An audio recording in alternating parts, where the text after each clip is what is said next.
Bonjour à tous. Aujourd'hui, petite vidéo pour vous parler des phénomènes paranormaux et des maisons hantées. On entend beaucoup ce terme utilisé à tort et à travers, et je voulais faire cette petite vidéo pour recentrer un petit peu tout ça, peut-être casser aussi certaines croyances, certaines idées reçues, et savoir du coup concrètement qu'est-ce qu'une maison hantée. Qu'est-ce qui se cache derrière ce terme hanté, et qu'est-ce qui se cache finalement derrière les phénomènes paranormaux que l'on pourrait voir dans un lieu, dans son lieu d'habitation. Je ferai une vidéo en parallèle sur les entités qui s'accrochent à nous, les dégagements, les exorcismes. Là, pour le coup, je vais me concentrer vraiment sur les lieux et vous faire part un petit peu aussi de mon vécu, puisqu'en tant que médium et passeuse d'âme, je suis amenée à nettoyer des maisons, des lieux de travail également, des personnes aussi, dans lesquelles justement des phénomènes se produisent. Alors concrètement, qu'est-ce qui se passe? Est-ce que c'est dangereux? Qui se manifeste à ce moment-là? Comment est-ce qu'on peut y remédier? Eh bien, écoutez, on va aborder tout ça dans cette vidéo. Alors, j'ai un petit peu de mal avec le terme hanté. On a cette idée, cette croyance, cette image d'une vieille maison avec des fantômes qui se baladent dans la maison, euh, avec des entités qui nous veulent du mal. On prend peur dès qu'on entend un bruit, dès que des meubles se déplacent, etc. Alors oui, je confirme, c'est surprenant. Par contre, c'est pas si dangereux que ça dans le fond. Alors ça dépend les degrés, évidemment, on va approfondir tout ça.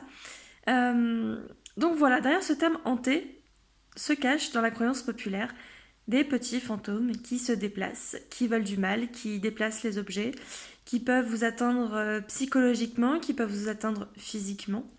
Et selon les croyances aussi, on peut être amené à penser que ce sont des entités, on va dire du bas astral ou de l'autre côté, qui sont là dans des buts malsains. Alors concrètement, lorsque je suis appelée sur un lieu où se produisent des phénomènes, on parlera des phénomènes tout à l'heure, je commence par une analyse énergétique. Je calcule le taux vibratoire du lieu en général et de chacune des pièces. On constate des disparités de taux vibratoires très régulièrement. Il y a des pièces qui peuvent plafonner à 5, 6, 7 000 et des pièces qui descendent en dessous de 1000. Donc là, je parle en unité bovis. En gros, le taux vibratoire, c'est, on va dire, la vibration énergétique sur laquelle va vibrer une pièce, un lieu, une personne, un animal, un objet. Et on essaie de se caler par rapport à la fréquence de la Terre. Alors là, à l'heure actuelle, j'ai pas le taux exact, on va dire à peu près 15 000 unités bovis. Donc on se dit que si la personne ou le lieu vibre dans ces eaux-là, tout se passe bien. En dessous, on peut soupçonner des problèmes géobiologiques, des problèmes d'entité, des problèmes voilà, qui peuvent amener à des problèmes de santé, à des problèmes psychologiques, des dépressions, des choses comme ça. Des lieux dans lesquels on ne peut plus vivre non plus. Donc voilà pourquoi je fais déjà cette première analyse énergétique. J'essaie de détecter les endroits les plus hauts, les endroits les plus bas également, s'il existe des failles dans ce lieu, s'il existe des vortex, s'il existe des sources d'eau. Euh, c'est là aussi que quand le propriétaire ou le locataire est sur les lieux, c'est intéressant du coup de voir avec cette personne un petit peu l'historique de cette maison si on en a connaissance. Est-ce que la personne a connaissance de faits qui se sont déroulés ici? Est-ce qu'il y a des sources sous la maison ou à côté que l'on pourrait éventuellement dévier ou stopper pour jouer justement sur tous les canaux énergétiques? Donc cette première analyse est très importante dans ce sens-là. Et généralement, je fais aussi le taux vibratoire de là ou des personnes qui y vivent pour voir un petit peu comment ça agit sur eux et si ce sont les personnes eux-mêmes qui finalement ouvrent des portes et on va dire font tomber le taux de la maison et ou attirent des entités. Parce que justement la deuxième analyse qui est faite, c'est est-ce qu'il y a des entités dans cette maison, et si oui, lesquelles? On peut avoir affaire à plusieurs types d'entités. On a les défunts qui ne sont pas passés de l'autre côté. Pour X raisons, des défunts qui n'acceptent pas leur mort, qui n'ont pas encore fait leur deuil, qui sont encore dans leurs émotions, qui ont des idées de revanche, de vengeance, etc. Enfin, pour X raisons, ou alors ils ne voient pas la lumière, ils ont peur de ce qui se cache de l'autre côté, etc. Là, je vous renvoie du coup à la vidéo sur les passages d'âme. Donc, on distingue les défunts du coup qui ne sont pas passés. Parmi eux, on essaie de savoir lesquels veulent passer dans la lumière et du coup on procède à un passage d'âme, et ceux qui ne veulent pas, avec lesquels on va instaurer un contrat de colocation. On ne peut pas forcer une entité défunte à partir. Par contre, on peut exiger que tout se passe dans le respect. Il y a des lieux où les défunts refusent par exemple tous travaux. Dès que vous allez faire un changement dans la maison, tout va être détruit le lendemain. Dès que vous allez faire rentrer une personne que le défunt n'apprécie pas, ou vous allez faire quelque chose que lui n'apprécie pas, vous allez vous prendre une chaise, soit qui va traverser la pièce, soit qui va vous attendre vous-même. On va vous réveiller en pleine nuit. Il y a des pièces qui vont être extrêmement froides. Vous pourrez aussi entendre des chants, des choses comme ça. On peut vous empêcher de faire certaines choses. Vous pouvez tomber malade, physiquement, émotionnellement, moralement. Donc on fait attention, on crée un contrat de colocation. On autorise l'entité à rester sur place, si c'est vraiment ce qu'elle souhaite. Par contre, on exige que tout se passe bien et que l'humain que l'humain vivant qui habite dans ce lieu puisse en jouir de la manière dont il le souhaite. Dans le respect, évidemment, par contre, du défunt aussi. Donc on communique avec le vivant, avec le défunt, quelles sont les attentes de chacun, quelles sont les exigences, et le défunt doit s'y tenir. Je ne peux pas forcer un défunt à partir de l'autre côté. Par contre, si le défunt est vraiment trop dangereux, etc., il y a évidemment des choses à faire pour calmer le jeu. Mais généralement, voilà, une bonne discussion suffit. Parfois un peu d'encens, d'oliban ou de sauge pour apaiser un petit peu tout le monde, aussi bien le vivant que le défunt. On essaie de travailler, de faire un petit travail psychologique, mais généralement on arrive à faire ce contrat.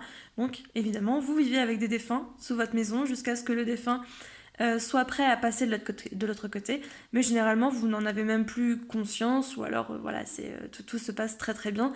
On n'a pas à avoir peur de ce défunt tant que les règles sont respectées. On a aussi donc les défunts qui veulent passer, comme j'ai dit tout à l'heure, donc on procède à un passage d'âme, l'âme s'en va et il n'y a plus de défunt chez vous. On a aussi des entités. Je vais garder le mot entité en général. On va dire que ce ne sont pas des défunts, c'est plus, alors selon les croyances, on peut appeler ça des anges, des démons, je préfère appeler, voilà, des entités. Des entités qui n'ont pas été humaines et qui sont sur le lieu. Alors, généralement, pour qu'une entité reste stagnée dans un lieu, c'est une entité, entre guillemets, néfaste, toxique, mauvaise. Alors évidemment, il ne faut pas tomber dans cet amalgame de il y a les bons d'un côté, les mauvais de l'autre. De toute façon, les mauvais, entre guillemets, l'ombre est tout aussi important que la lumière et il n'y a pas de bon ou de mauvais côté. On va dire des entités assez chargées qui n'ont pas forcément de bonnes intentions envers l'humain à ce moment-là, qui généralement sont là parce que les habitants les attirent ou les invoquent indirectement. C'est pour ça que je fais une analyse énergétique des personnes pour savoir si elles ont des entités sur elles ou si elles sont amenées à les attirer. Une personne qui va être dépressive va être plus à même à attirer des entités qui sont dans la même énergie. Une personne qui va être très très en colère, qui va être dans une énergie de vengeance par exemple, va attirer des entités comme ça qui vont proposer des pactes. Alors soit on en a conscience, entre guillemets comme moi, où je peux communiquer avec eux directement, et j'ai des entités qui m'ont déjà proposé ça. Ah tiens, aide-moi à me venger d'un tel et moi je t'aide à obtenir tout ce que tu veux. Voilà, des choses comme ça. Donc là, c'est des pactes, on va dire, conscients, mais inconsciemment, par exemple, je sais pas, moi, vous avez un projet et vous demandez, voilà, aidez-moi dans ce projet-là, je suis prêt à tout pour y arriver. Donc là, effectivement, vous envoyez une demande à l'univers, mais toutes les entités peuvent y répondre. Et avec cette petite subtilité de je suis prêt à tout pour y arriver, etc., on attire des entités qui vont conclure des pactes, qui vont vous donner ce que vous attendez, mais qui en contrepartie, du coup, exigeront quelque chose. Et ces pactes sont assez difficiles du coup à couper, ça se fait, mais effectivement c'est un travail difficile et assez dangereux aussi, pour vous comme pour l'exorciste ou le médium. Donc, on essaie de voir s'il y a des entités comme ça, et si elles sont là, évidemment, je les renvoie d'où elles viennent, ou j'utilise un traitement beaucoup plus agressif, si vraiment la situation dégénère et si quelqu'un est en danger physique. Parce que oui, les entités peuvent nous atteindre aussi physiquement. Pour ma part, je communique essentiellement par écriture automatique, et même avec les entités, avec les défunts, mais aussi avec les entités autres. Et par moments, elles peuvent prendre du coup possession de ma main ou d'une autre partie du corps et aller jusqu'à l'autodestruction. Une fois, par exemple, je communiquais avec une entité comme ça qui était assez badass. Et elle a utilisé ma main, du coup, elle a tapé contre le rebord de la table pour, sincèrement, me briser la main. J'ai réussi à reprendre le contrôle, voilà, que ma conscience reprenne le dessus pour m'en défaire. Mais on peut avoir des choses comme ça. J'ai eu des marques aussi sur le corps. J'ai eu des brûlures, j'ai eu des griffures, j'ai eu des traces de doigts, de mains, voilà, sur les bras, voilà, ils peuvent nous atteindre. Donc c'est vraiment un niveau beaucoup plus élevé, mais quand on en arrive là, effectivement, on utilise un traitement un peu plus, un traitement de choc pour dégager un petit peu tout le lieu. Et l'entité également. Donc, pour résumer, on a les défunts qui veulent partir, les défunts qui veulent rester et les entités autres que les locataires peuvent attirer ou pour X raisons. On a aussi la mémoire des murs. C'est-à-dire qu'il peut se passer des événements, il peut y avoir une ambiance, il peut y avoir des choses qui se passent sans qu'il y ait d'entités ou de défunts présents sur les lieux. Ce qu'on appelle une mémoire. Imaginons une maison où il y a eu un suicide. Vous apprenez, ou alors on apprend lors du nettoyage, que telle personne s'est suicidée à tel endroit de la maison. Imaginons une personne qui se suicide dans votre grenier. Deux choses. Soit le défunt qui s'est suicidé est encore sur les lieux. Donc on appelle ça, on va dire, une entité errante. Et dans ces cas-là, comme je l'ai dit tout à l'heure, soit on fait le contrat de colocation, soit on fait monter l'âme. Soit l'entité est déjà partie, soit elle a quitté le lieu et elle traîne quelque part dans les limbes, ou elle est passée de l'autre côté parce qu'il était temps et que voilà. La mémoire en fait de ce qui s'est passé va rester dans les murs.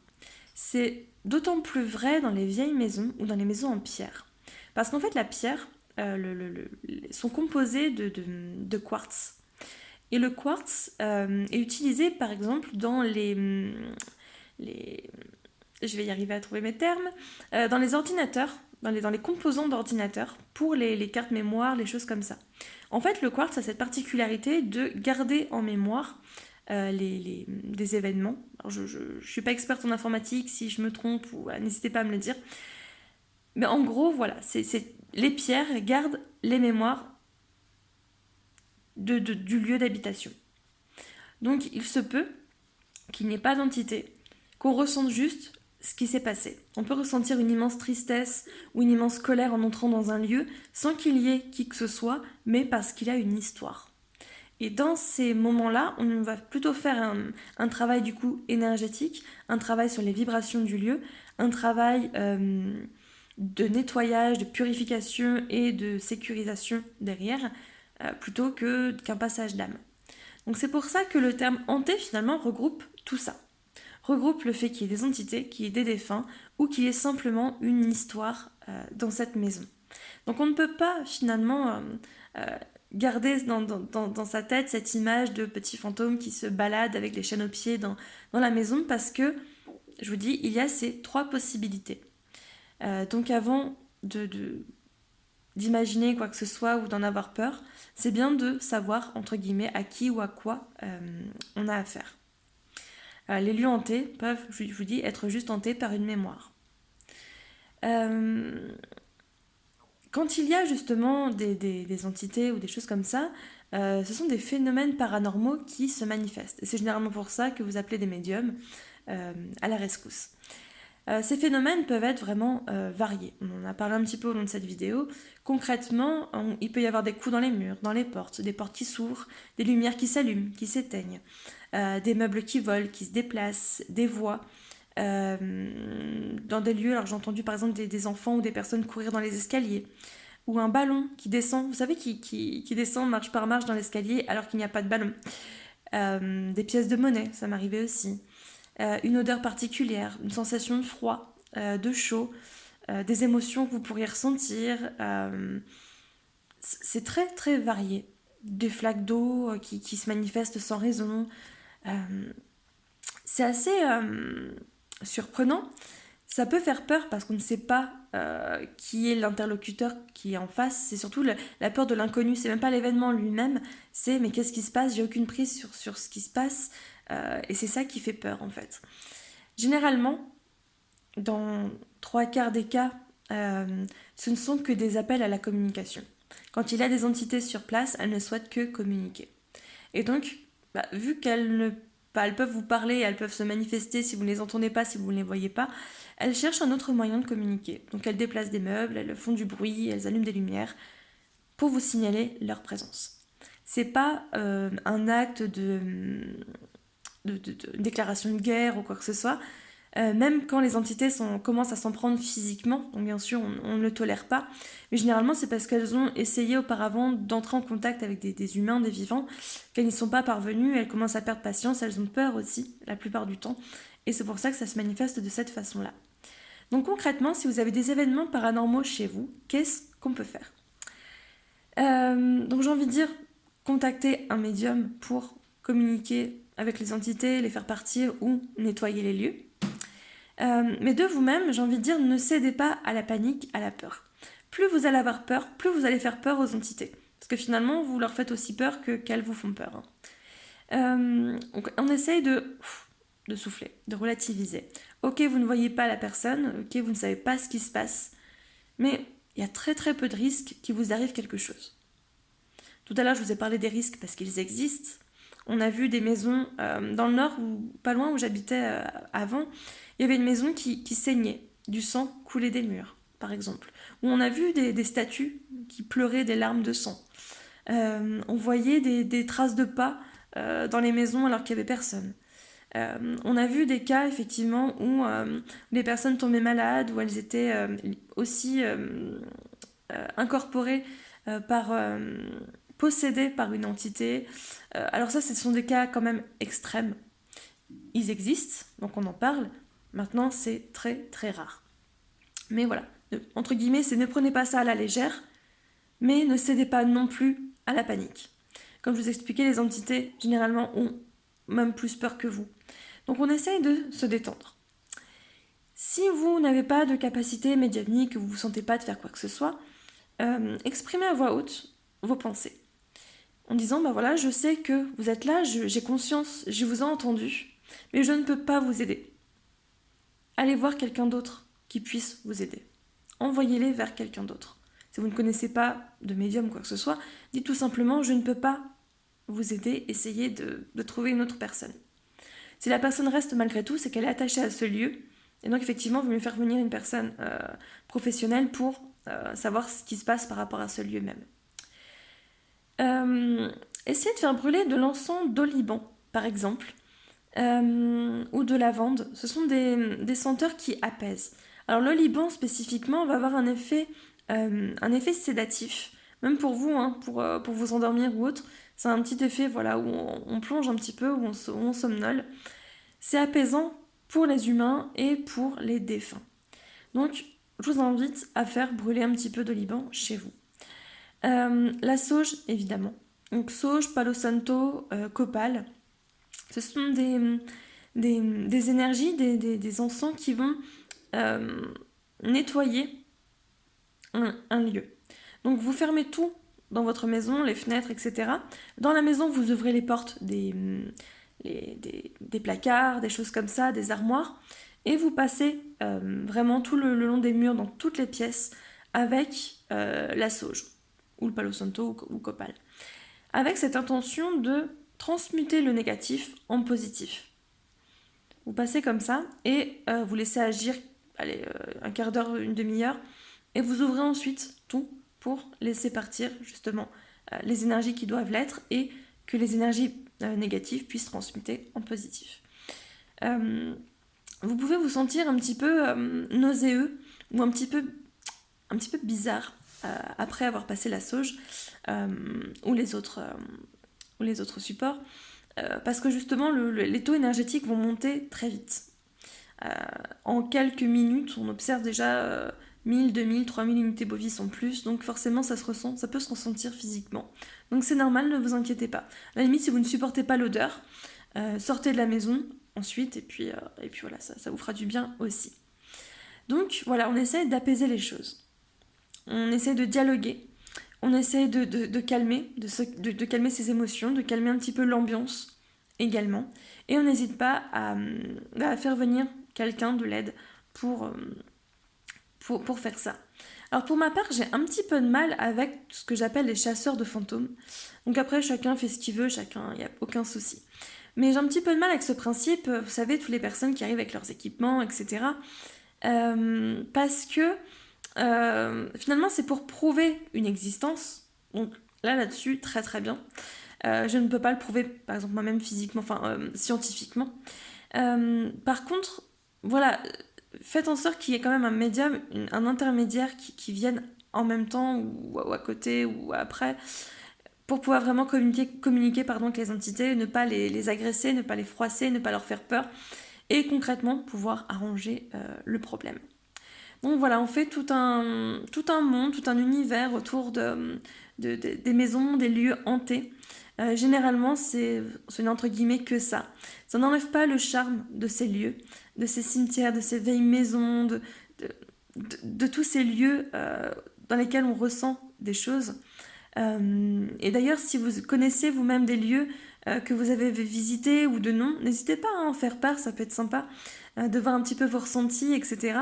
En tout cas, voilà ce qui se passe dans des lieux hantés. Alors j'ai envie de dire, il y a des entités partout. Donc de ce principe, j'ai envie de dire, tous les lieux sont hantés, toutes les personnes sont hantées. On va dire que, voilà, à partir du moment où il y a des événements paranormaux qui sont dérangeants ou qui se répètent, c'est vraiment un appel au secours des entités sur place et c'est important de les écouter parce que voilà, c'est le seul moyen qu'elles ont de communiquer avec vous. Donc voilà, faire la sourde oreille, ce serait un petit peu ignorer une personne qui vous appelle à l'aide. Et voilà, je sais que c'est un peu délicat parce qu'on ne les voit pas, mais essayez de visualiser les choses comme ça et pour pouvoir peut-être soit vous positionner, soit faire appel à quelqu'un, soit les envoyer vers quelqu'un d'autre et que ça se passe au mieux. Donc voilà, la petite vidéo touche déjà à sa fin. Je ferai une vidéo, du coup, je pense la prochaine, sur les entités qui se collent à nous et les cas de possession. Et je vous raconterai un petit peu aussi mon expérience dans les exorcismes. Pour rester un petit peu dans ce côté occulte, mystérieux et un petit peu sombre qui est sympa aussi. Donc voilà, j'espère que j'ai été claire, j'espère que voilà, que ça vous a plu. S'il y a des questions, toujours, hein, n'hésitez pas. Et en tout cas, voilà, je vous souhaite une très belle fin de semaine.